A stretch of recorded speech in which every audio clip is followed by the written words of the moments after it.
दोस्तों नमस्कार, मेरा नाम है संतोष यादव और आज जो कहानी मैं लेके आया हूँ वो कहानी है दोस्तों आला उदल के बारे में।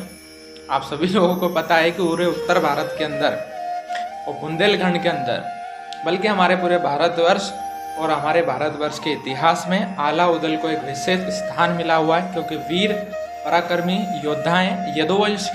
यदुवंश अहिर के समाज के जो बहुत बड़े गौरव हैं।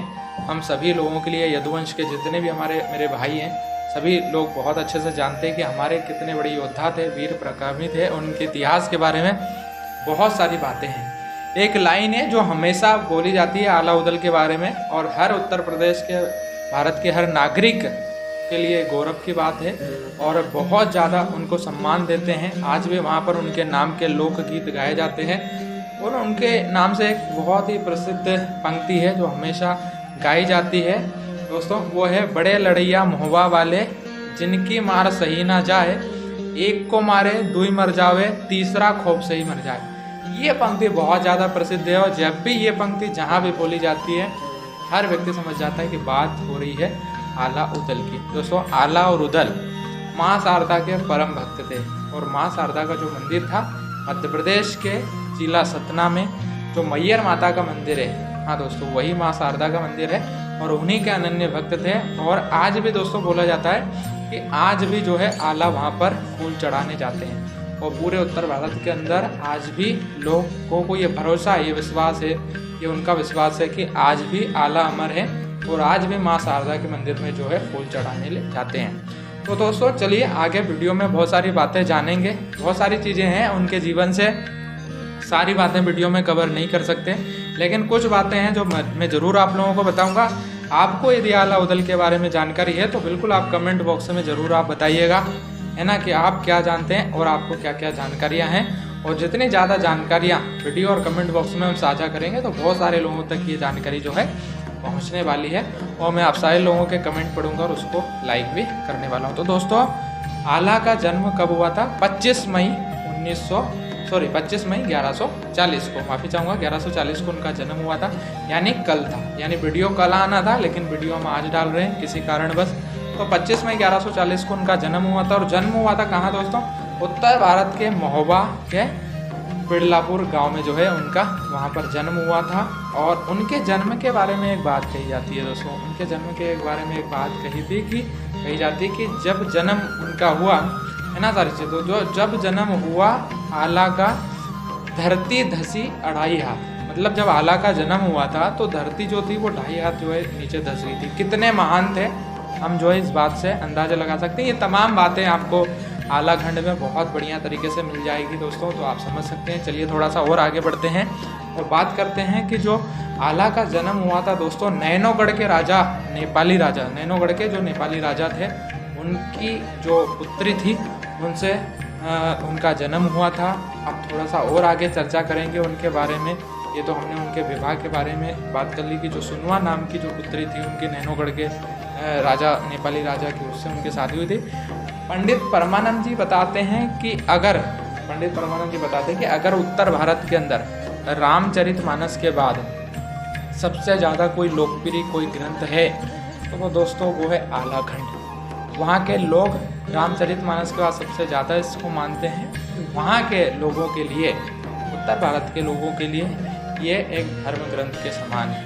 इतना प्यार और इतना सम्मान आज वहाँ की जनता आज भी देती है। तो दोस्तों थोड़ा सा और आगे बढ़ेंगे और जानेंगे आला और उदल ने अपने पूरे जीवन काल में दोस्तों 52 युद्ध लड़े, जो कि पूरी तरीके से प्रसिद्ध है और हर व्यक्ति जानता है। आला खंड में और इतिहास के पन्नों में ये बातें बिल्कुल क्लियर लिखी हुई है कि 52 युद्ध थे, 52 युद्ध लड़े गए थे। और उन 52 युद्ध में 2 युद्ध बहुत ज़बरदस्त थे और उन दोनों युद्ध की हम चर्चा इस वीडियो के अंदर करेंगे। पहला युद्ध था माड़ोगढ़ का युद्ध और दूसरा है पृथ्वीराज चौहान महाराज के साथ जो युद्ध हुआ था वो, दोनों युद्ध। और ये बहुत ही इम्पोर्टेंट है, जानना भी बहुत ज़्यादा ज़रूरी है। यूपीएससी में भी इंटरव्यू में ये सवाल कई बार पूछा गया है कि आला उदल ने कितने युद्ध लड़े थे और उनका प्रसिद्ध युद्ध कौन सा है। तो आला उदल ने 25 युद्ध 52 युद्ध लड़े थे दोस्तों। और उन 52 युद्धों में माड़ोगढ़ का युद्ध और पृथ्वीराज चौहान का, माड़ोगढ़ का युद्ध शुरुआत का था और अंतिम युद्ध था पृथ्वीराज चौहान के साथ। तो पहले युद्ध से शुरुआत करते हैं कि पहला युद्ध उनका क्यों हुआ। तो दोस्तों पहला युद्ध की उनकी हम शुरुआत करेंगे कि पहला युद्ध इसलिए हुआ क्योंकि जो उनके दो पिता थे, अलाउद्दीन के जो पिता थे तक्षराज और पक्षराज, उनको जो है एक राजा थे, है ना सारी चीज़ें, एक राजा थे करिंगा, वो जो है माड़ागोड़ के राजा करिंगा, वो इनके पिता को जो है युद्ध में हराते हैं और इनका पिता की तलवार से सर काट के बरगद के पेड़ पे लटका देते हैं। और जब ये बात आला और उदल को पता चलती है तो वो प्रतिशोध की ज्वाला में जो है पूरी तरीके से भड़क जाते हैं और बदला लेने की भावना से वो माड़ागोड़ पे आक्रमण करते हैं। आक्रमण करने के बाद उस राजा करिंगा को जो है मार देते हैं और उस राज्य को माधवगढ़ को जो है वो जीत लेते हैं। जब इस युद्ध को जीतते हैं तो पूरे उत्तर भारत और आसपास के क्षेत्रों में जो है इनकी चर्चा बहुत तेज़ी से आला और उदल की बढ़ जाती है, क्योंकि एक बहुत ही घमासान और एक बहुत ही बड़ा युद्ध था और पहले युद्ध में जिस पराक्रम के साथ इन्होंने युद्ध लड़ा था तो ये काफ़ी तेज़ी से ये बातें जो है फैल जाती थी, काफ़ी पराक्रम था दोस्तों। हम बात करेंगे 11वीं शताब्दी में जगनेर के राजा, 11वीं शताब्दी में जगनेर के जो राजा थे उन्होंने आलाखंड का निर्माण किया और आलाखंड का निर्माण किया। उन्होंने इनकी पूरी वीरता को उस आलाखंड में बताई है। और दोस्तों जब यूरोपीय देशों से जब हमारे देश के राजा जब लड़ते थे तो अंग्रेज़ों को जब हराने के लिए, हमारे सैनिकों को मोटिवेट करने के लिए आलाखंड पढ़ाया जाता था। तो आप समझ सकते हैं कि आलाखंड में कितना मोटिवेशन है और कितने पराक्रमी होंगे आला उदल दोनों भाई, कितने पराक्रमी होंगे कि आलाखंड सैनिकों को मोटिवेट करने के लिए, युद्ध में लड़ने के लिए, जीतने के लिए, प्रेरित करने के लिए आलाखंड उनको जो है पढ़ाया जाता था। तो ये उनका पहला युद्ध था। अब हम बात कर लेते हैं आखिरी युद्ध के बारे में। आखिरी युद्ध हुआ था पृथ्वीराज चौहान के साथ 1182 ईस्वी में। उस समय ठीक ठाक तरीके से चल रहा था। आला और उदल उस समय कन्नौज गए हुए थे और पृथ्वीराज चौहान आक्रमण कर देते हैं।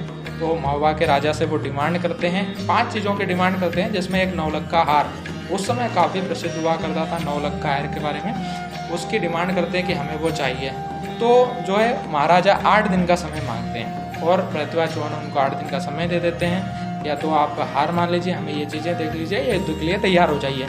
तो उन 8 दिन में महुआ के राजा जो है आला उदल तक खबर पहुंचा देते हैं कि पृथ्वीराज चौहान ने युद्ध छेड़ दिया है और आपको आना है। तो फटाफट पृथ्वीराज चौहान से युद्ध लड़ने के लिए आला और उदल जो हैं वो कन्नौज से आते हैं और उनकी कीरत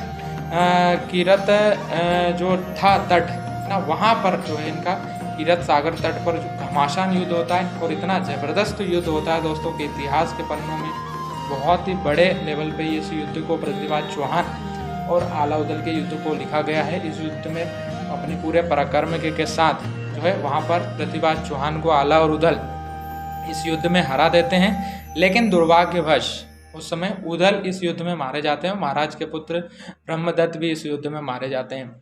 इससे जो है बहुत ज़्यादा उनको क्रोध आता है आला को, और वो उस समय क्या करते हैं, माँ शारदा की जो तलवार थी उस तलवार को वो निकालते हैं।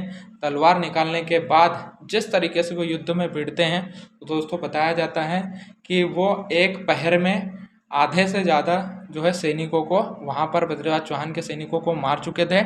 और जब वो पृथ्वीराज चौहान को मारने के लिए जाते ही हैं तभी उनके गुरु गोरखनाथ बीच में आ जाते हैं और वो वहाँ से उनको जो है लेके आला को लेके चले जाते हैं और वहीं से फिर वो संन्यास को जो है प्राप्त हो जाते हैं, संन्यास कर लेते हैं। उसके बाद इन सब चीज़ों से जो है आला दूर हो जाते हैं और उसके बाद से ये प्रचलित है कि आज भी माँ शारदा के मंदिर में जो है, माँ मैयर के मंदिर में जो है आज भी आला वहाँ पर फूल चढ़ाने के लिए आते हैं। तो दोस्तों ये पूर्णिमा के, श्रावण मास की पूर्णिमा के दिन युद्ध हुआ था पृथ्वीराज चौहान और आला उदल का। इसलिए उस समय युद्ध उन्होंने पहला युद्ध जीत लिया था, इसलिए महापर्व के तौर पे, है ना, जीत के पर्व के रूप में रक्षाबंधन का त्यौहार मनाया जाता है। लेकिन इस समय उत्तर भारत के अंदर एक दिन बाद रक्षाबंधन का त्यौहार जो है मनाया जाता है। तो ये कुछ जानकारियाँ थी दोस्तों जो आज आला और उदल के बारे में इस वीडियो के अंदर मैंने साझा करी है।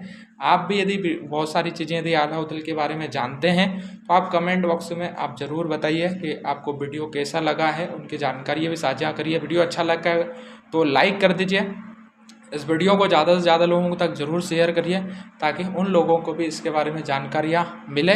बाकी ज़्यादा जानकारी लेने के लिए आपको आला खंड पूरा पढ़ना पड़ेगा, उसमें आपको सारी जानकारियाँ जो है बहुत ही ज़बरदस्त तरीके से जो है मिल जाएंगे। आज के वीडियो में इतना ही, अगले वीडियो में हम फिर से मिलेंगे। जय श्री राम, राम राम, जय हिंद, जय भारत। Thank you.